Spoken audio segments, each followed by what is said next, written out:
Muito bom dia. Estamos começando. Bom dia, boa tarde, boa noite, né? Nunca sei. Bom dia, boa tarde, boa noite. Não sei. Bom dia, boa tarde, boa noite. Nunca sei quando vão nos escutar, mas estamos dando início ao 30º episódio do Motor e Mentor, segundo da segunda temporada, né, Stuck? Segundo não, terceiro. Terceiro da segunda temporada. Da segunda temporada, isso aí. Então, hoje com uma mulher aqui, trouxemos um conteúdo, um posicionamento feminino na indústria para vocês. Vamos conhecer um pouquinho a trajetória da Nádia. A Nádia que é formada em administração, tem MBA em gestão de projetos, tem bastante experiência aí com gestão de projetos na parte de motores e fabricação de veículos. E Nádia, seja muito bem-vinda, meu co-host, muito bom dia para você também. Muito bom dia para você que está nos ouvindo, muito obrigado. Não, tô parecendo um radialista, né? Tô brincando, é só para dar uma descontraída. Então, bom dia, boa tarde, boa noite. Eu não sei em que planeta que você está, em que horário você está ouvindo esse podcast ou nos assistindo, então sejam todos muito bem-vindos e bem-vinda, Nádia. Obrigado por aceitar o convite. Obrigada a vocês pelo convite, estou muito feliz de estar aqui. Bom dia, boa tarde, boa noite para vocês que estão nos ouvindo. Ah, legal, show de bola. Então vamos lá, gente. A Nádia, igual eu comentei, formada em administração, né, Nádia? Já tem um bom tempo de experiência aí no setor automotivo, vários desafios no meio da trajetória, né? Eu falo que falar as coisas boas é fácil, né? Difícil é falar as coisas difíceis, né? E hoje ela veio com o compromisso de falar as coisas difíceis. Ah, olha aí, ó. Vamos ver, vamos explorar isso daí. Vamos explorar. Então tá bom. Conta pra nós um pouquinho aí, Nádia, da tua trajetória profissional, a tua linha do tempo profissional, como que surgiu esse amor pela fabricação de carros aí, pela manufatura, né? Vamos lá. Bom, queria primeiro falar um pouquinho sobre mim mesma. Opa! Porque eu acho que toda a minha formação de antes de eu começar a faculdade influenciou muito a forma como eu trabalho hoje, como eu sou. Então, eu tenho sempre que agradecer aos meus pais, primeiro de tudo, porque eles são muito pra frente. Então, desde sempre, eles me estimularam a ser uma pessoa independente, uma mulher independente, ir atrás dos meus sonhos. E, com certeza, isso fez toda a diferença na minha trajetória de carreira. Além disso, eu também estudei num colégio que é o Colégio Sion. Ele é um colégio do método Montessori. E é um colégio que também busca a independência das crianças. Então, assim, você não tem uma metodologia de ensino fixa. Você tem autonomia de escolher o que você quer estudar cada dia. Então, quem não conhece fala que é um colégio de hippie. Mas legal.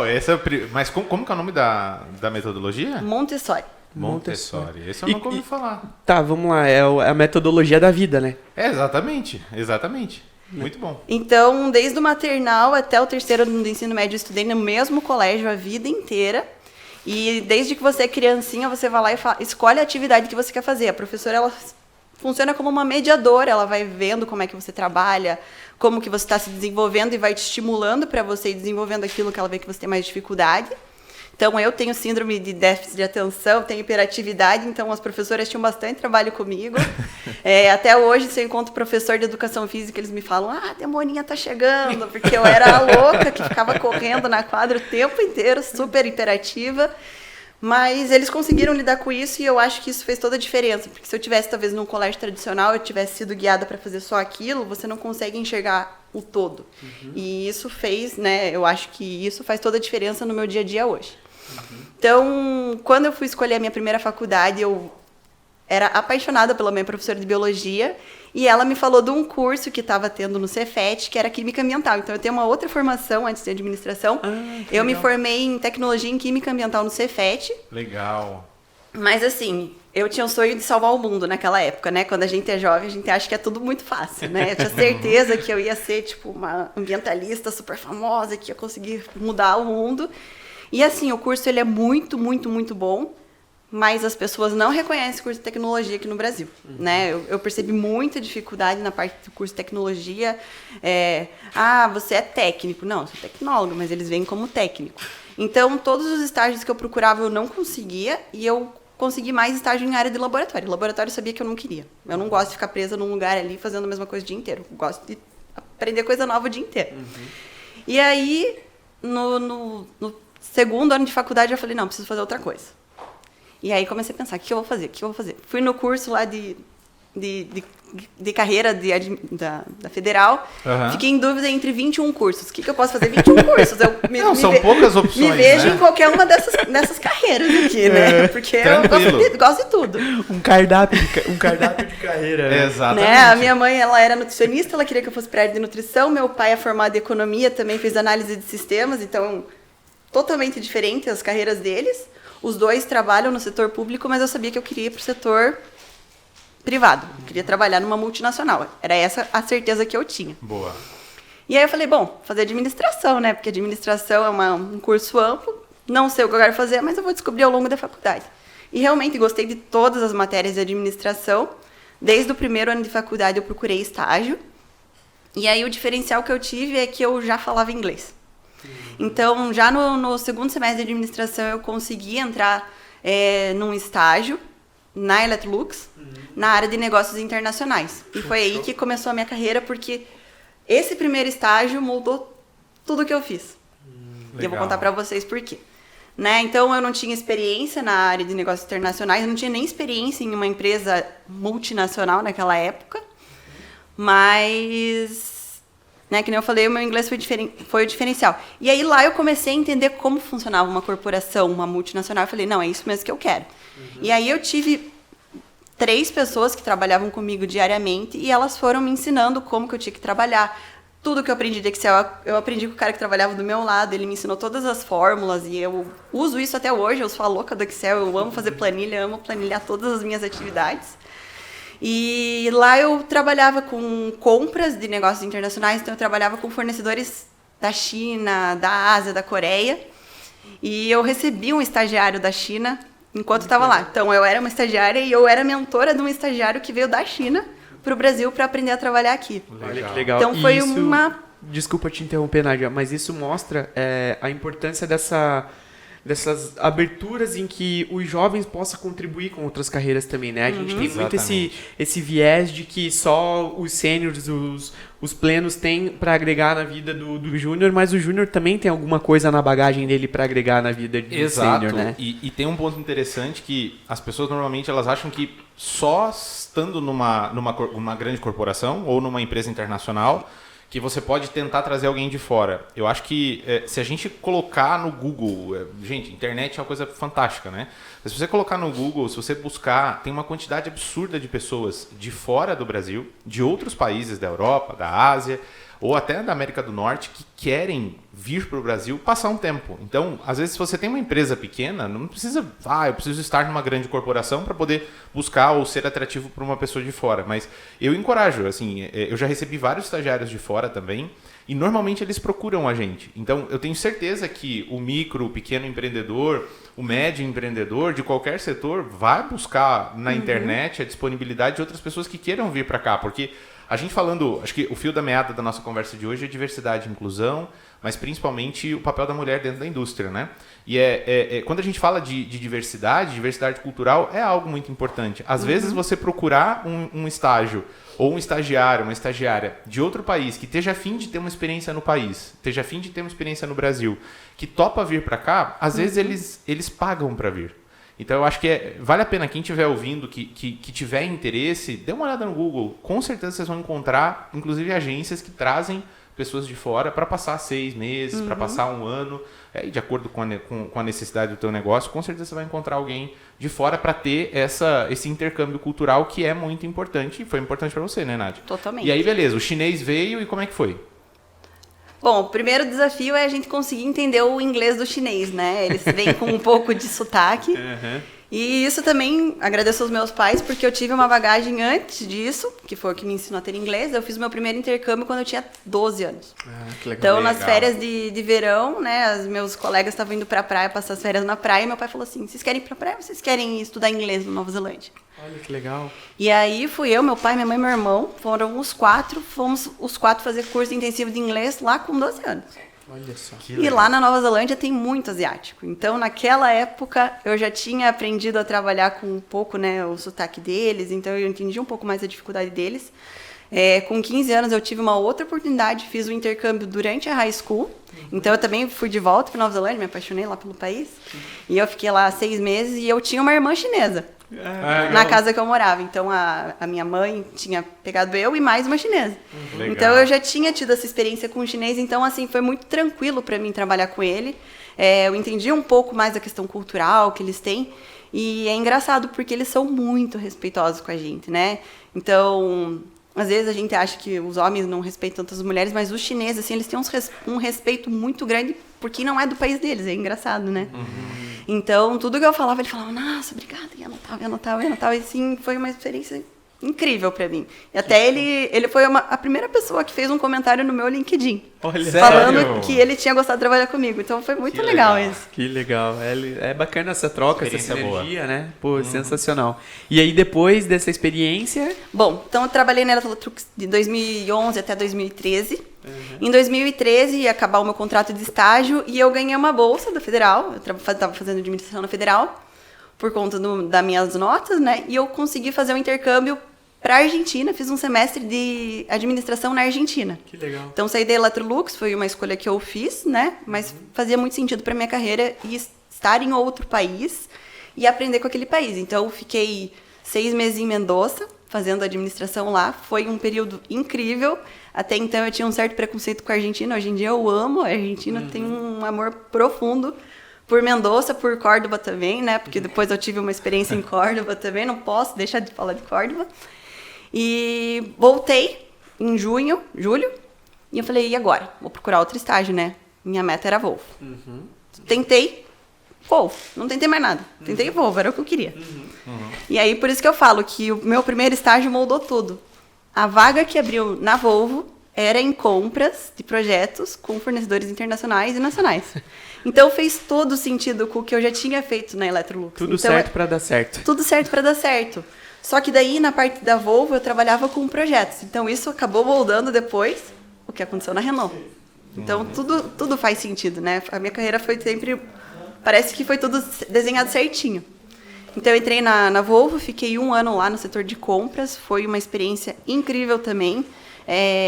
Eu tive sempre muita sorte de ter gestores que me davam tarefas que realmente eram importantes. Não era, o estagiário vai tomar um cafezinho, o estagiário vai fazer... Não, eles me passavam tarefa, eu fazia relatório gerencial, eu ajudava os compradores. Então, realmente, eu tive estágios que me fizeram crescer profissionalmente. E aí também, né? Entrei em 2013, 2014, estava acabando meu contrato de estágio. Era um período que estava complicado, né? A questão de contratação. Meu chefe falou, não vou conseguir te contratar. E eu falei, meu Deus do céu, o que eu vou fazer agora? Eu estou me formando, né? Estava me formando em 2014 e não vou ter emprego. Lascou. E aí, nisso, me ligaram da Renault para fazer uma entrevista. Na Renault, fui. Aí fiz a entrevista, segunda-feira de manhã, cheguei pro meu chefe, falei, fiz uma entrevista, não sei o que vai dar. Segunda-feira à tarde me ligaram, você passou. Falei, Renault, meu Deus do céu. E aí, né, eu entrei como terceira na Renault, na verdade. E eu entrei na parte de logística para fazer a compra de peças de sofra-estoque, que são as peças pequenas, né? Porcas, parafusos, arruelas, para todas as fábricas. Então, eu fazia a compra para CVU, para CVP e para CMO. E aí, fundei da Volvo e entrei na Renault em 2014. E aí, fiquei 5 meses na parte de logística, no DLI. Lógico, a ideia é que eles vendem quando você faz entrevista, você vai ser contratado em 3 meses, né? É uma questão que eu acho que às vezes gera uma expectativa na gente, então eu estava com aquilo na cabeça. E aí, em fevereiro de 2015, o meu gerente da Ségula chegou e falou assim, então, Nádia, não vai dar certo aqui, eles vão por outro caminho, vamos pegar uma outra pessoa, mas não se preocupe que eu vou tentar arranjar uma outra vaga para você. Vamos fazer uma entrevista? Então, ele me deu essa notícia e me levou para fazer uma entrevista pro departamento de protótipo. Pensa, eu tava querendo chorar, mas fui lá. Ao mesmo tempo sorrindo, né? Não, chorei. Mas, né, podia dar certo, podia não ser, mas vamos lá. E aí, como eu disse, né, tudo dá sempre certo. Entrei no departamento de protótipos para fazer a entrevista e eu consegui passar justamente porque eu tinha tido essa experiência com projetos na Volvo. Então, fez o sentido, porque eu também ia trabalhar com a parte de compra de peças, mas era o departamento de logística da Proto na época. Então, deu certo. 2015, entrei na Proto e fiquei na Proto aí. Praticamente tudo que eu aprendi de Renault, de engenharia, foi na Proto. Que legal, que legal. Tinha um amigo meu que trabalhava no produtor da Renault lá, o Marco Remonato. Acho que foi assim mesmo, né? Foi, ou depois, né? Ou depois. E me diz uma coisa, eu achei super interessante ver que parece que a tua carreira ela é toda, ela foi, como você disse, foi desenhada. Teve intencionalidade na construção da tua carreira ou você foi contando com mais sorte do que juízo? Como é que foi? Assim, as coisas foram acontecendo para você ou você tinha um objetivo muito claro? O que eu falei, né? O meu objetivo muito claro era, quero trabalhar numa multinacional. Então, o meu primeiro objetivo era conseguir um estágio numa multinacional. E a partir do momento que eu entrei na Electrolux, que eu tinha esse contato com pessoas de fora do país, eu falei, é isso que eu quero. Né? Então, eu gosto dessa troca de experiência. Acho que por conta dos intercâmbios que eu já tinha feito, né? Essa troca de experiências sempre fez muito sentido para mim. Eu gosto de conhecer pessoas novas, gosto de entender as culturas, porque eu acho que as pessoas sempre agregam na tua vida. Então, você sempre vai tirar alguma coisa daquilo. E aí, foi sorte, mas eu acho que eu não acredito em sorte. A gente faz a nossa sorte. Legal. Né? Demorei 10 anos para ter sorte do dia para noite. Exatamente. Demorei 10 anos. Estudei por 10 anos para ter sorte. Para ter sorte. Mas assim, você tem sorte de talvez estar no lugar certo na hora certa. Mas se você não estiver preparado, você não vai conseguir ter aquela oportunidade. Então, por exemplo, eu poderia ter todos os pré-requisitos para entrar na Electrolux naquele momento. Mas se eu não falasse inglês, eu não ia ter entrado. Como é que eu ia conversar com um fornecedor internacional? Exato. Né? E então, realmente, o futuro traçou, de certa forma, a minha carreira profissional, mas depois que eu entrei ali na Renault, depois que eu tinha tido as experiências, eu já sabia mais ou menos para que caminho que eu queria seguir. Isso que você falou, né, do falar o inglês, e eu tenho muito isso como premissa de vida, que para viver o que nós desejamos, muitas vezes é necessário a gente abrir mão de momentos, né? Exato. E você comentando, né, quando com 12 anos, todos os teus amigos estavam indo pra praia, curtir as férias e tudo mais, você estava saindo do país para ir para uma outra cultura totalmente diferente, você não fazia ideia do que encontraria, poderia ser bom, mas poderia ser ruim também, né? E você abriu mão de umas férias para poder se desenvolver e que com 12 anos uma capacidade de absorção de conhecimento gigantesca, que hoje você colhe frutos de umas férias que você abriu mão. Exatamente. Né? Exatamente. E assim, esse um mês que eu passei na Nova Zelândia, quando eu voltei pro Brasil, eu pulei 2 anos de inglês de formação aqui. Então, em um mês eu aprendi o que eu aprenderia em 2 anos num curso aqui. Então, né, olha a diferença que uma imersão pode trazer na vida de uma pessoa, né? A intencionalidade. A intencionalidade. E aí, Nádia, beleza, você entrou na Proto e, gente, normalmente a área de protótipo é uma área não puramente de engenharia, mas tem muita engenharia, tem muito engenheiro, muita engenheira, e você não tem uma formação na área de engenharia, e você entrou, de repente, numa indústria que é predominantemente masculina, a gente sabe disso, tem um volume muito grande de homens trabalhando, num departamento extremamente engessado. E aí, como é que foi isso para você? Como é que foi você, mulher de fora, com uma outra visão, entrar num departamento assim? Como é que foi esse rolê? Bom, então, eu tive uma menina que me ensinou a função de logística quando eu entrei. Então, ela já foi me passando as dicas, cuidado aqui, cuidado ali, cuidado ali. Então, isso foi crucial para eu conseguir entender a forma como eu tinha que trabalhar ali. E eu acho que uma das grandes características das mulheres, ou minha, não sei, é que a gente consegue se adaptar às situações. Então, por exemplo, na logística eu tinha que trabalhar com pessoas do estoque, que normalmente são pessoas mais simples, que falam uma fala mais simples. Então eu tinha que me adaptar para aquela situação, para eles entenderem o que eu estava falando, para eles entenderem o que eu queria. E eu não poderia ser grosseira, porque se eu fosse grosseira, eles não iam fazer o que eu precisava. Né? Então, eu prezo muito a questão do respeito. Aí, se eu vou falar com um chefe da França, é lógico que eu tenho que me portar de uma forma diferente. Eu tenho que mostrar para ele, por exemplo, fatos e dados. Né? Chefe gosta de ver gráfico, gosta de ver número. Então, eu sempre me preparei muito para o que eu tinha que fazer. E essa menina me ter dado as dicas do que eu tinha que cuidar com cada uma das pessoas, assim, foi crucial para mim. Mas eu sou super agitada, né? Ela começou a me passar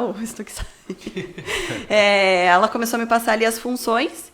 E aí, essa menina, ela era meio que minha gestora na época que eu entrei. Ela era pilota logística, eu era uma analista logística que trabalhava com ela. E uns 2 meses que eu tinha entrado na Proto, ela passou num mestrado. E aí, ela já lançou a letra pro meu chefe da célula. Na época, acho que a Nádia tem que ser pilota. E aí eu tive aquele preconceito. Não, a Nádia é muito nova, ela não tem experiência de indústria. Eu acho eu acho até que você tem o perfil, mas eu não quero te queimar. Foi isso que eles me falaram.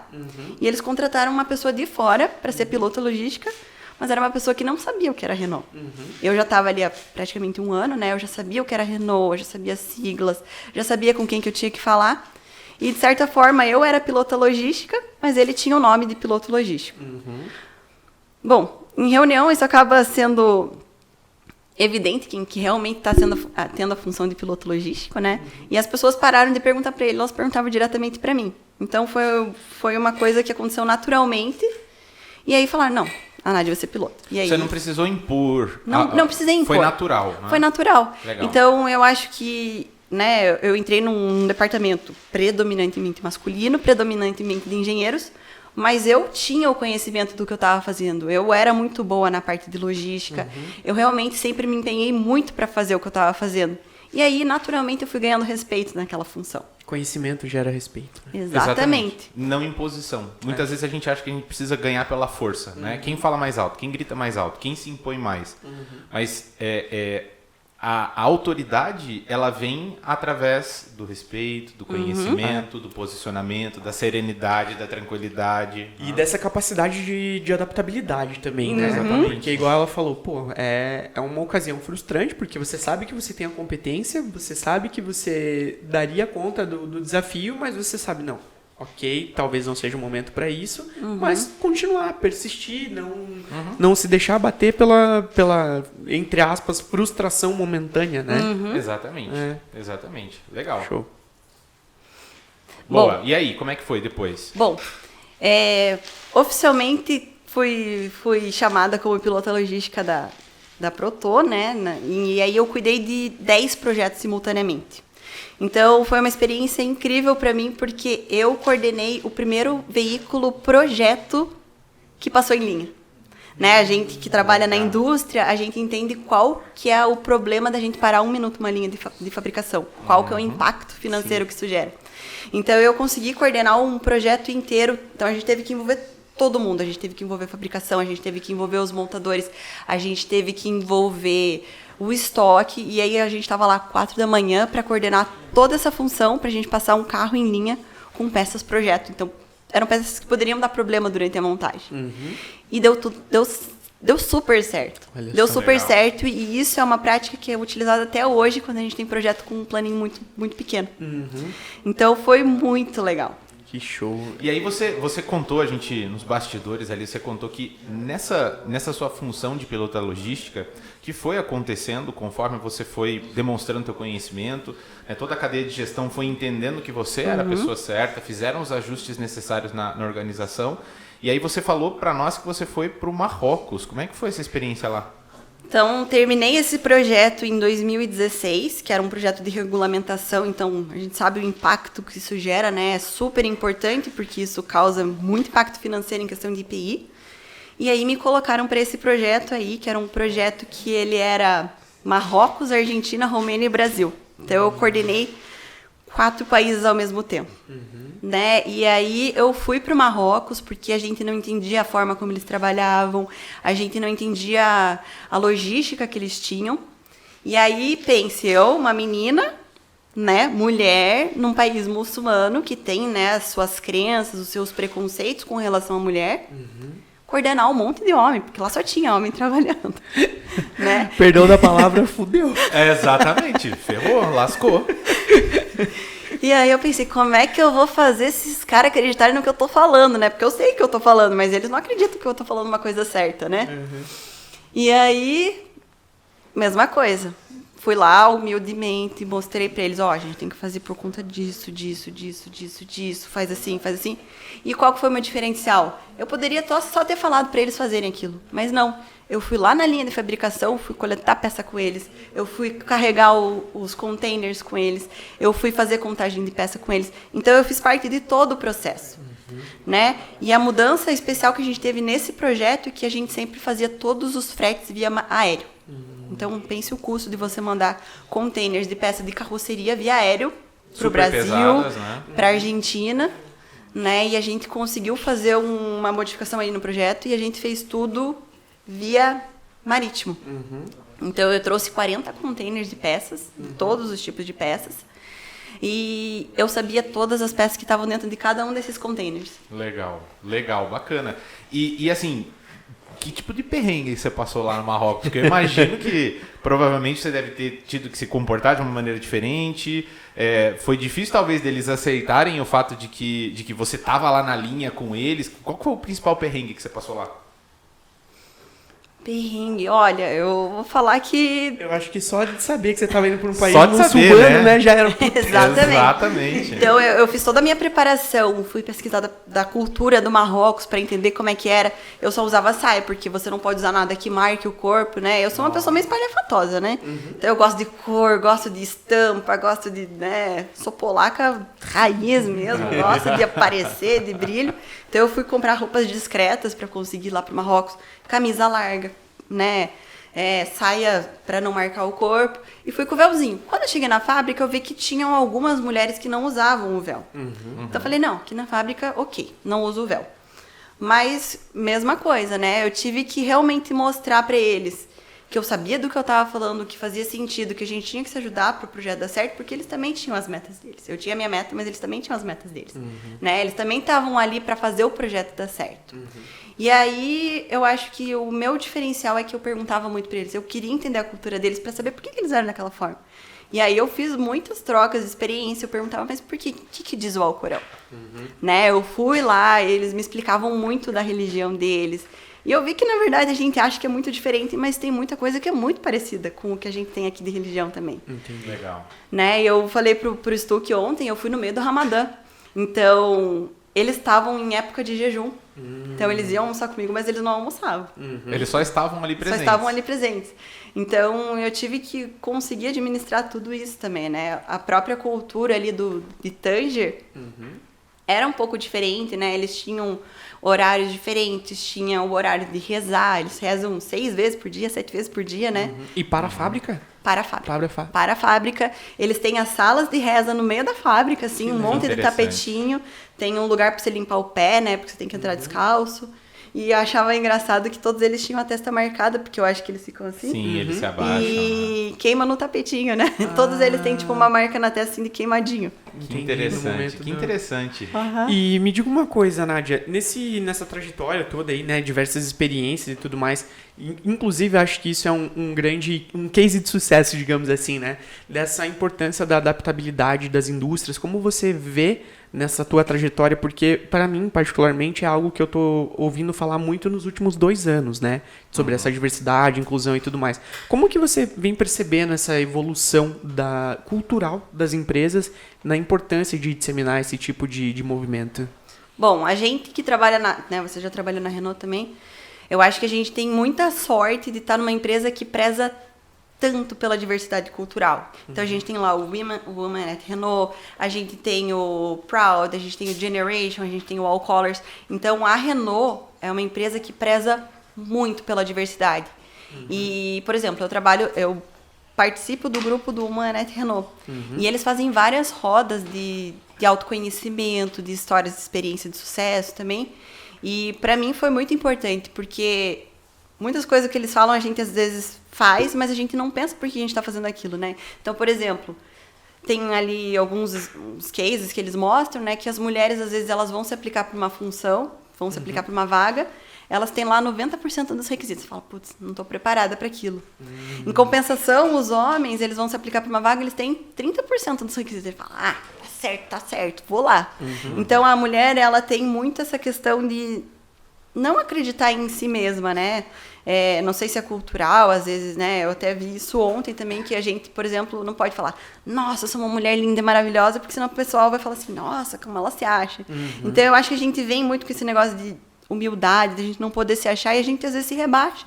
E a gente tem que entender que a gente tem sim o potencial, né? Não é porque às vezes eu não tenho uma formação técnica específica que eu não vou poder aplicar para aquela vaga. Às vezes o soft skill é muito mais importante para uma função que você está aplicando do que uma hard skill. A hard skill você aprende, a soft skill é muito mais difícil você desenvolve, aprender. Né? Você desenvolve, mas ela é muito mais difícil do que uma parte técnica que você tem que aprender. Então, assim, na minha visão, as empresas que não se adaptarem para a diversidade, elas estão fadadas ao fracasso. Porque se você não se adaptar, se você não mudar a sua forma de pensar, se você não tiver esse pensamento de estar mudando constantemente, você não tem como prosperar. O mundo está muito louco, né? O VUCA, né? Muvuca. A gente tem que se adaptar. E a questão de você aumentar a diversidade, aumentar a presença das mulheres nas equipes, para mim é essencial. Né? Homens e mulheres se complementam no ambiente de trabalho. É isso que eu ia falar. Enquanto gestor, é muito interessante. Eu posso dar esse case, não é nenhuma sensação, não é nenhum palpite, né? É uma realidade. Quando você realmente abre a tua equipe para não buscando equidade, porque eu acho que a equidade não gera necessariamente diversidade, né? Então você não tem que botar, minha opinião, né, gente? Você não tem que botar 50% homem, 50% mulher. Você precisa buscar o melhor balanceamento possível para aquela atividade que você tem que executar. Mas é muito interessante quando você abre a porta do teu time para receber mulheres, pessoas com uma outra orientação sexual, pessoas de outras partes do país, pessoas de fora do país, com culturas diferentes, com realidades sociais diferentes, você consegue gerar um ambiente tão diverso. E a criatividade, ela parece que ela se alimenta da diversidade, né? E hoje, para a gente navegar no mundo BANI, no mundo VUCA, como você disse, você precisa de criatividade, porque hoje o cenário é A, amanhã é B, e pode ser que depois de amanhã volte a ser A. Então, não tem como você criar uma estrutura lógica de execução. Você precisa ter uma série de cartas na manga e ser uma pessoa extremamente criativa para poder resolver os problemas. E se você tem uma equipe homogênea ou uma equipe extremamente engessada, com pessoas que têm um perfil muito parecido com o teu, a dificuldade vai ser imensa, né? E uma outra coisa que eu acho que é interessante, você contou que recentemente você fez uma movimentação. Então, você saiu da área de engenharia, então você teve uma carreira brilhante dentro da área de engenharia, dentro da área de protótipos. Você conheceu o lado da fábrica, o lado de fabricação, que tem toda uma urgência, cada X minutos tem um carro fabricado, tem um custo muito alto, né? A falha tem um custo muito alto. Mas você decidiu mudar de carreira, você decidiu sair de dentro da engenharia e buscar uma nova perspectiva. Para onde você foi? Qual foi a tua motivação? Como é que foi esse processo para você? Então, vamos lá. Então, bom, na Proto, então, eu passei ali pela logística, né? Quando eu voltei, eu fui para o Marrocos, fui para a Argentina, depois cuidar desse projeto, da montagem desse projeto lá na Argentina. E quando eu voltei para o Brasil, eu finalmente fui contratada como Renault. E aí foi um choque de realidade para mim, porque eu tinha certeza que eu ia continuar na logística. E quando eu fui contratada, eu fui para uma outra função. Meu mundo caiu. Eu pensei em desistir da vaga, pensei em sair da Renault naquela época. E, né, eu ainda acho que não faz tanto tempo, mas eu tinha uma mentalidade muito diferente. Hoje eu tenho a percepção que a gente cai no lugar certo na hora que a gente tem que estar lá. E depois tudo aquilo vai fazer sentido. E eu entrei na área de planificação.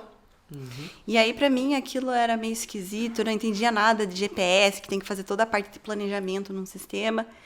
Mas isso me deu um embasamento de planificação. Eu era sênior na Ségula, eu entrei como júnior. Em um ano eu virei plena, comecei a fazer planificação de motores e de veículos. E disso em um ano, então, entrei em 2017, 2018 virei pleno, 2019 eu virei sênior. E aí eu assumi a função de chefe de veículos. Então, eu cuidava realmente do processo como um todo. Cuidava não só da parte logística, mas era logística, planificação, a parte de montagem. Então, eu cuidava realmente do projeto como um todo. Isso foi em 2019. Em 2020 veio a pandemia. Aquele caos, né? Caos. Eu lembro até hoje, meu chefe pegou e falou, eu tinha folgado na sexta-feira, porque eu ia fazer hora extra no final de semana, e ele me mandou mensagem, Lucas, trabalho cancelado, porque a pandemia, a gente vai precisar ficar 10 dias em casa. 10 dias. Quem dera fosse só os 10 dias. 10 né? dias. Gente do céu, 2 anos e meio depois, e não é mais o mesmo mundo, né? Foi um ponto de inflexão. Mudou totalmente. É. E aí, em 2020, veio a pandemia, vieram diversos cortes na Proto, né? Tivemos que nos readaptar e eu acabei voltando para a função de planificação. Então, eu que já tinha expandido ali a minha mente para uma gestão de projetos, eu falava com pessoa do mundo inteiro, o dia inteiro, era aquela loucura para tentar resolver problema o tempo inteiro. Voltei para a planificação, que foi algo que me ensinou muito, mas era algo que já era muito fácil para mim. né? E eu sempre fui do tipo de pessoa que era chata. Falava, chefe, me passa mais alguma coisa pra fazer, me passa mais uma coisa pra fazer, me passa mais uma... Então eu sempre tava procurando alguma coisa pra fazer, porque eu detesto ficar parada. Eu prefiro ficar o dia inteiro trabalhando do que ficar o dia inteiro coçando, porque o dia não passa pra mim. E aí, como eu entrei na planificação, tava fácil, eu comecei a criar algumas outras funções, eu comecei a pesquisar na internet lá. Na França tem a função do piloto custo. Vamos fazer aqui? Vamos. Comecei a criar uma função que não existia na Proto na época. Comecei a fazer o controle de custos, que isso eu estava fazendo na parte que eu era de gestão de projetos. Desenvolvi toda a metodologia para a Proto de como fazer a gestão de custos dos projetos. Eles estão usando até hoje. Inclusive, estou ajudando na automatização agora. Mas aquilo ali eu vi que na Proto eu não tinha mais para onde crescer. Porque a parte de chefe de projeto já estava, né, preenchida. Chefe de projeto da mecânica já estava preenchida, eu já tinha feito as 2 funções. E as pessoas que estavam ali, elas vão ficar ali por algum tempo. E aquilo começou a me dar um caos interno, né? Se sente meio preso, né? Ai, tava nervosa, não sabia o que fazer. E que nem eu falei, eu gosto de fazer um monte de coisa. Então, eu tava fazendo custos, tava fazendo planificação, me meti num grupo ali de indústria 4.0 da engenharia, né? E aí eu comecei a entender um pouco desse mundo de inovação, de novas tecnologias, né? E aí eu conheci o Stuck. Né? Tinha contato direto com o Stuck. Não sabia nem de que área que ele era, né? Mas eu achava ele muito bacana. Eu vi que ele era gerente, que ele era novo, e eu gostava da forma como ele tratava as pessoas da equipe dele. Né? Então eu participei de algumas reuniões com ele, com a Nath na época. Falava, nossa, esse pessoal é muito inteligente, né? Acho que seria legal trabalhar com eles. E aí, bom, 2020 a gente começou a trabalhar de home office. Até então eu não sabia o que era trabalhar de home office. Né? E que nem a gente conversou aqui antes da nossa entrevista, né? Ir para a fábrica todo dia ocupava pelo menos umas 2 a 3 horas do meu dia em trânsito. Né? Então eu chegava em casa, estava sempre estressada, estava sempre cansada. E o home office me mostrou que existe vida além do trabalho, né? A gente não precisa viver de trabalhar, a gente precisa trabalhar para viver, né? E o home office me trouxe um equilíbrio de vida, assim, que hoje eu não abro mão, né? E aí eu tava ali naquela função, conheci o Stuck, daí... Não, então a gente vai ter que começar a voltar a vir para a fábrica e tal, e eu já estava me incomodada com aquilo. Falei, não quero mais isso para mim. E aí eu falei, o que eu vou fazer da minha vida, né? Não sei fazer mais nada além de fazer protótipo, né? Não sei mais nada de indústria. E aí fui pesquisar lá no internet. Roberto Stuck, o que ele faz? Eu fui direto, né? Abri uma função na equipe dele. Falei, não acredito. Não existe coincidência, né? Sim, não existe coincidência. Não existe coincidência. Daí eu vi que ele era TI. TI, nada a ver comigo, né? Sou administradora, já trabalho na engenharia, não tem nada a ver. O que eu vou fazer na TI? Não sei nada de computador. Falei, vou falar com ele, né? Vamos, né? Sei aprender. Vamos, né? Vamos tentar. Sei aprender. Gostei da descrição do cargo, porque não tinha nada de técnico, era mais, tipo, gosta de estimular as pessoas. Eu sou essa, eu gosto de disseminar conhecimento, gosto de estimular as pessoas, né? Bem animada, Nádia, né? Super. Eu sou a pessoa que você não vai me ver de mau humor, você não vai me ver de mau humor, você não vai me ver reclamando. Eu sou a pessoa extremamente positiva, sempre penso pelo lado bom, sempre vejo o lado bom das pessoas. Posso cair do cavalo, mas não me importa, eu gosto de ser assim. Sim. Prefiro ser trouxa do que ser mal-humorado. Melhor. E aí fui falar com o Stuck, e aí ele me explicou da vaga. Eu falei, cara, gostei, mas não sei nada de TI, né? Falei pra ele. Ele, não tem problema, né? A TI, a parte técnica você aprende, que nem eu falei, né? Soft skill é muito mais importante do que a parte técnica, dependendo da função. Sim. E aí, deu ali uma semana de ansiedade, esperando o resultado. Não, Nádia, vou com você. E aí foram aí 3 meses para conseguir fazer essa transição de carreira. E aí depois de 7 anos na engenharia, em janeiro desse ano, 1º de janeiro de 2022, fui para a área de TI. Olha só. Trabalhar com tecnologia, que não Trabalhar tem com tecnologia. quase nada. Tem muito a ver com indústria 4.0, mas muito pouco com a tua função anterior, né? E para além da tua... E acho legal esse relato porque é muito interessante quando a gente se interessa por outra pessoa, quando a gente se interessa por entender o que ela faz, quais são as atividades relacionadas ao cargo dela, a gente pode se apaixonar por uma área que não estava no nosso radar, né? Por isso a importância do exemplo, por isso a importância de nós nos interessarmos em fazer networking, nós nos interessarmos em conhecer pessoas diferentes, ter uma amplitude grande, né? Um leque grande de pessoas para você poder conhecer o que o mundo está fazendo, porque não é só daquilo que a gente faz no nosso dia a dia que o mundo é feito, né? E a importância da gente ir abrindo a nossa cabeça para conhecer essas outras atividades, para conhecer essas outras funções, pode ser que às vezes você está numa área super técnica e, poxa, quem sabe se eu vou ali para o lado, pode ser que para minha carreira faça sentido. Sim. E como é que foi para você essa mudança, né? Sair da área de engenharia e parar numa área de tecnologia? Foi um friozinho na barriga, né? Fui para uma área que eu não conhecia nada, né? E que nem eu falei, as pessoas da minha equipe, elas sabem muito mais de tecnologia, de TI, de informática, de sistema, de programação do que eu. E eu pensei, o que eu vou agregar na vida dessas pessoas, né? Eu tive várias discussões com o Stuck, com as pessoas da equipe, falando, ainda não sei qual que é o meu valor aqui. Né? Eu tive muito essa síndrome do impostor, putz, será que eu tô fazendo certo? Será que eu não tô fazendo? E aí eu percebi que realmente o meu diferencial na equipe foi que eu consegui motivar eles, né? Então eles tinham muita parte técnica, mas talvez eles não tivessem a parte de soft skill, eles não soubessem lidar com a frustração. Mentalidade. Não soubessem lidar com as situações que eles estavam passando. Então a gente conseguiu conciliar o melhor do que eu tinha para oferecer com o melhor do que eles têm para oferecer. Que legal. E acho que a minha grande felicidade, né, foi quando as pessoas da minha equipe começaram a me falar, nossa, Nari, você tá fazendo um trabalho muito massa. Eu, sério?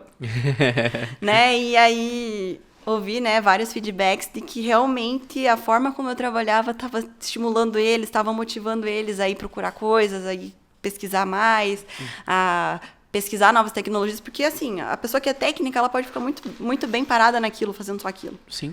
Mas se você estimula, às vezes, uma pessoa técnica, mas por que você não pesquisa sobre isso? O que você acha da gente procurar uma coisa nova? Cara, a gente abre a cabeça deles também. E desenvolve essa... mostra pra ele o quão capaz ele é, né? Desenvolve essa competência e pisa em cima dessa síndrome do impostor. Porque muitas vezes a pessoa fala, não, eu sou bom em fazer isso daqui. Ontem eu tava numa reunião com um cara e aí ele falando, eu sou extremamente técnico e tudo. E tipo, uma comunicação assim, o cara, ele, ok, pode ser técnico, mas ele não valorizava a habilidade que ele tinha de se comunicar. Pois é. Como é que, pra ele aquilo ali não era o suficiente. E ele me entregando a mensagem, tipo, super claro. A gente veio pra uma reunião, ele queria alguns insights, me mostrar algumas coisas. E ele veio com uma ordem de apresentação, tudo muito pronta, tecnicamente, obviamente, né? Mas com uma linguagem muito fácil e muito compreensível. E eu falei, cara, você tem um potencial, não só técnico, mas você tem uma soft skill, que é a comunicação assertiva, muito, muito boa também. Então é justamente isso, você abrir a cabeça da pessoa, e isso é muito importante num ambiente profissional, porque a gente passa a maior parte do tempo com pessoas do trabalho do que com a nossa própria família. Então, ter pessoas assim numa equipe, eu acredito que é extremamente importante e essencial, né? E dentro do home office, o mais doido é que, além de você passar muito tempo com pessoas da equipe, elas estão passando esse tempo dentro da sua casa, você dentro da casa delas. Porque a gente abre o computador, eu falo isso, eu falo assim, cara, eu abro uma tela com uma câmera, isso é uma janela para minha casa. O meu trabalho está dentro da minha casa. Então é muito legal quando você tem essa pegada de estimular, de falar, olha, eu não sou uma pessoa técnica, estou super interessada por essa área, quero fazer a migração, mas eu vou contribuir com o que eu tenho, que é o meu estilo de pensar, meu mindset, meus soft skills, né? E aí você, inclusive, você está mudando a forma como a pessoa se relaciona dentro da casa dela. Isso é muito poderoso, muito poderoso. É algo que talvez ninguém ou poucas pessoas param para pensar, que quando você está no home office, quando você liga uma câmera e você abre uma tela, é como se fosse televisão. Você está dentro da casa da pessoa durante horas, às vezes 8, 10 horas por dia, você está dentro da casa de outras pessoas, diferente do trabalho. No trabalho, você sai de casa, deixa um ambiente para trás, você entra num outro ambiente que é comum. De repente, o ambiente comum é a sala da tua casa, é o teu quarto, é o teu escritório, né? Eu acho que é um ponto importante. Show de bola. E além disso, eu sou apaixonado por futebol, né? Então, e eu sou palmeirense, estamos numa fase boa. E o técnico do Palmeiras, ele tá 2 anos agora no cargo e ele conseguindo resultados consideráveis, né? Como um treinador de futebol. E quando você pensa que a função do técnico é ensaiar a jogada, é falar o que o jogador tem, como é que ele tem que se posicionar em campo, quando você vai assistir qualquer entrevista ou pré-lição dele, ele falando sobre a cabeça. Mindset. Ele usou uma frase uma vez num jogo que virou a frase dele, que é cabeça fria e coração quente.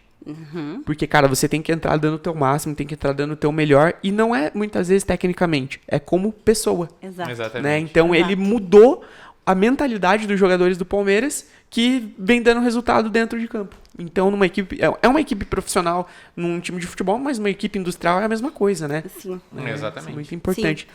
E além disso, Nádia, o que você considera aí? Tem muita. A gente tá vendo, né, que esse avanço da inserção feminina na indústria tá sendo bem significativa. O que você deixa de insight aí para essas novas colaboradoras que estão querendo entrar, que obviamente vão se inspirar na tua trajetória aí também, né? Bom, eu acho que o principal ponto é não desistam, né? Então, óbvio, é difícil, você tem que lidar às vezes com situações que você não gostaria, né? Os homens têm, né? Não vou falar todos, né? Mas às vezes tem uma tendência a ser um pouco mais grosseiros, né? A gente é mais emotiva, né? Eu fui chorar algumas vezes no banheiro, tinha que chorar escondida, porque senão você é fraca, né? A gente não quer mostrar essa fraqueza.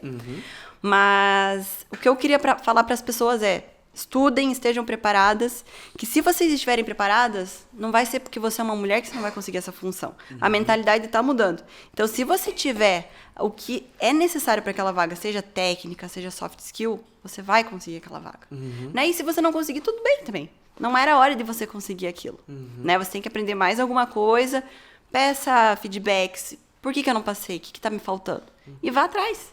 Se é aquilo que você quer, né, você tem que saber onde você quer chegar. Né? Uma pessoa que não sabe onde quer chegar também é um pouco complicado. Hoje eu sei... Qualquer coisa serve, né? Exatamente. Coisa serve. Hoje eu sei onde eu quero chegar. Porque eu tenho trabalhado isso com o Stu, que eu tenho trabalhado isso com o meu marido que está aqui. Então eu sei aonde eu quero chegar hoje. Então, para mim, eu já tenho o trajeto, né? Já tenho tracejado na minha cabeça o que eu tenho que fazer. Então, pensem onde vocês querem chegar, se preparem para isso. Quando chegar o momento, vocês agarram essa oportunidade. Um amigo meu ontem postou num story do Instagram algo que eu li aquilo ali, é uma analogia sensacional, né? A vida é como você tá andando de carro seguindo um GPS e você erra uma rua. Você vai precisar recalcular a rota, você vai demorar um pouco mais para chegar onde você deseja, mas você vai chegar. E esse pequeno desvio que você fez vai te livrar de muitos acidentes no meio do caminho. Com certeza. Com certeza. Né? Então, vai demorar um pouquinho mais? Vai demorar um pouquinho mais, mas você vai evitar muito mais frustrações e aquele ali é o teu caminho. Com certeza. Né, Exatamente. tua trajetória. Muito e bom. o mais legal é que justamente esses momentos de dificuldade que vai deixando cascudo, né? Cara, você começa a apanhar, você fala só mais uma. Não, sério. Vixe, Exatamente, né? já tomei porrada, mais uma não vai machucar. Eu também penso assim. Eu Vai acho que calejando, né? a gente tem que ser cascudo, né? Tem que ser. Porque senão você fica muito fragilizado, né? Muito frágil. Então, quanto antes a gente apanhar, melhor. Não evitem apanhar. E acho que para poder corroborar na tua fala, acho muito interessante, né?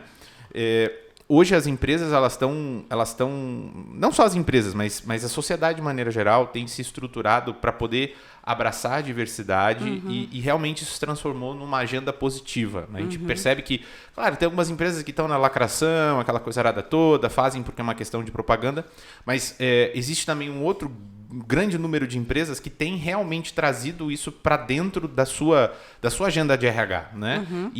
Só que não adianta as empresas se movimentarem e as mulheres não se movimentarem. Isso. É importante que as mulheres também percam o autopreconceito, como você falou, né? Aquela autolimitação, aquelas crenças que as estão limitando nos últimos, 50, 60, 100 anos, né?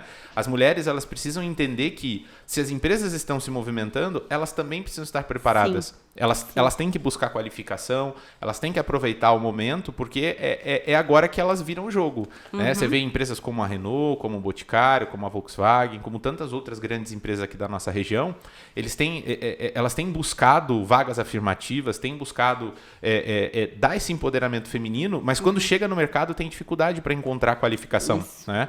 E às vezes qualificação mínima. Então as mulheres também precisam fazer esse movimento. É super importante elas buscarem se interessar. passar não só pela área de engenharia, não é porque a gente está falando de indústria que a pessoa precisa ser Sim. da área de engenharia, dá para ser um monte de coisa. Muito transversal, É né? muito transversal. Sim. Mas as mulheres precisam buscar a sua qualificação e estarem disponíveis, porque as empresas estão ficando disponíveis. E aí dá match. É, né? Exato. se não tiver oportunidade, insiste até criar a oportunidade. Exato, Exatamente. né? Exato. Exatamente.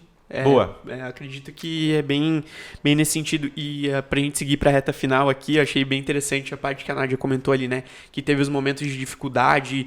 E tem uma menina que eu. Uma menina não, né? Uma mulher que eu admiro muito, que ela fala o seguinte: eu sangro, mas eu não sangro em tanque de tubarão. Tá certo. Né? Exatamente. Eu sei aonde eu vou me mostrar a minha vulnerabilidade.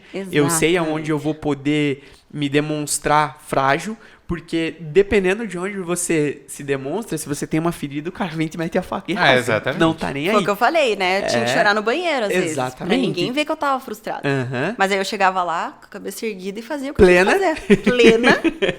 Nossa, você tá chorando? Não, tô com alergia. É um cisco. É um cisco. Show de bola. Então tá bom, Nádia. Vamos encaminhar pra reta final aqui. Eu acho que eu esqueci de dar o aviso do Motor e Mentor Experience, né? No começo, então, gente, estamos chegando próximo ao Motor e Mentor Experience. Inclusive, teremos a roda de conversa que será sobre diversidade e inclusão social, justamente porque a ideia é disseminar essa importância cultural dentro das empresas para que a gente tenha cada vez mais diversidade e inclusão social, não só em um único gênero, né? Igual o Stuck falou, seja ele cultural, seja ele de raça, seja ele de orientação sexual, etnia. enfim, todos, né? Então, no Motor e Mentor Experience, nós teremos essa roda de conversa lá. Se você ainda não garantiu o teu ingresso, vai estar o QR Code aqui do lado, escaneia aí, já estamos encaminhando para o final do episódio. Faz a aquisição do teu ingresso lá, esperamos vocês no dia 24 e 25 de setembro. Nádia, muito obrigado pela tua participação aí. Eu No que final, agradeço. a gente sempre gosta de deixar o microfone aberto, né? Para que se você quiser saber alguma coisa do lado de cá também, sinta-se à vontade aí para perguntar, para deixar uma sugestão, Tá bom. enfim. Bom, a minha sugestão eu já te dei em off, vou dar aqui de novo pra vocês cobrarem ele. O Lucas também tem que contar a trajetória profissional dele, porque a gente tem que conhecer quem é esse carinha, né? Por que ele tem essa função aqui de estar mudando socialmente, de estar trazendo conhecimento pra gente. Então, Lucas, traga a sua história também, Tá que eu bom. acho A que gente faz pode fazer toda a uma diferença. entrevista reversa, né? Eu Reversa, mudo de lado e te entrevisto, por que Ó, não? uma boa. Eu falei, aproveita que você tem um co-host agora pra te entrevistar. Vamos fazer isso, cara. É uma boa Vamos ideia, fazer, viu? vamos Eu vou gravar, mudar de lado. então. Eu vou Tá mudar bom. de lado e eu vou te entrevistar. Prometo que eu vou fazer então, gente. Olha aí, se veio a exigência de convidado aí, não tem como fugir, né? Com certeza. É isso Não, aí. Show de bola, vamos fazer sim. Obrigado pela sugestão aí. Nádia, obrigado pelo convite. Fico muito feliz de você ter vindo. E siga contando com o Motor e Mentor, siga contando com o Roberto Stug, siga contando com o Lucas Almeida. Com certeza. E muito sucesso na tua trajetória. Muito obrigada, É isso aí. obrigada pela oportunidade. E mulheres, acreditem nos seus potenciais. E eu sempre falo, né, que todo mundo que vem um dia vai voltar, né, Stuck? O Com Stuck, certeza. eu falei pra ele isso no primeiro episódio. E eu não acreditei. Voltou pra sempre. Gente, obrigado aí. Obrigada, Boa. gente. Bom, vamos finalizando mais um episódio do Motor e Mentor, hoje com a Nádia Maier aqui, a importância do posicionamento feminino na indústria. É um prazer sempre estar compartilhando com vocês aí. Um grande abraço e continuamos acelerando. Valeu, gente. Valeu, Tchau. tchau.